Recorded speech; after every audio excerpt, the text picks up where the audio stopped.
double cover, Mike. I'm going to throw it. Dribble, sit. High snap, Mayfield to throw. Alley-oop pass near side. Caught ball. Mike Evans. Touchdown, Tampa Bay. Fire the cannons one more time, Buccaneers. Michael Evans, man.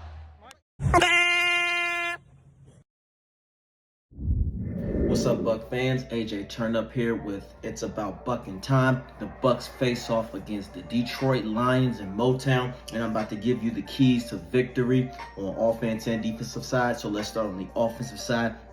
The two key people that will make a big impact on defeating the Detroit Lions is going to be Bucky Irvin and McMillan. And here's why. The Bucs, our offense, are going to have to be the hero this week coming up due to the depleted secondary. But the offense has the weapons now to fire back at Detroit Lions, especially if it came to a shootout. But here's why it won't be a shootout.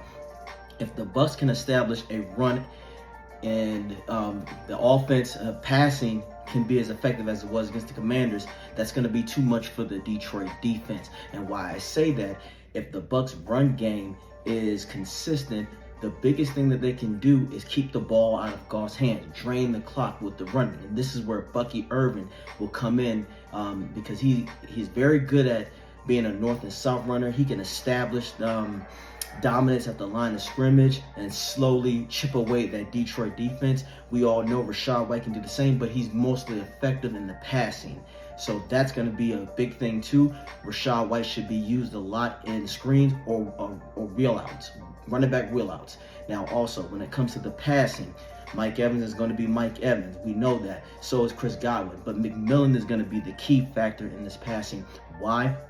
Because they're going to be focused on shutting down Mike Evans and Godwin. But again, the Detroit Lions do not have the defensive tools to handle all those weapons. And that's why I think if you go back and watch, McMillan was getting a lot of separation. And the Detroit Lions third string cannot simply handle that. So that's why I do think that McMillan and Bucky Irvin are going to be the vital part of that offense to be overwhelming for the Detroit defense. And of course, Cade Otton will be in there as well, but I truly think Bucky and McMillan will be something that Detroit is not prepared for. Now let's get to the defensive side. Jared Goff is not a mobile quarterback, so I do think that it is necessary for the Bucs to send as many disguised blitz packages as they can, but also more importantly, that means Yaya and JTS again are going to have to play out of their mind because Detroit has one of the best lines in the game, so they're really going to have to put in a major effort. And I do think that this will be a good game, a good test for Yaya to show his dominance. Vita Vea is going to continue, but if Logan Hall comes back in the line, that's good rotation. So the biggest thing that they got to do is play man press against Amon St. Brown, and I do think the Bucs are capable of doing so. And with that being said, my final prediction is the Buccaneers actually win 31 to Detroit's 24.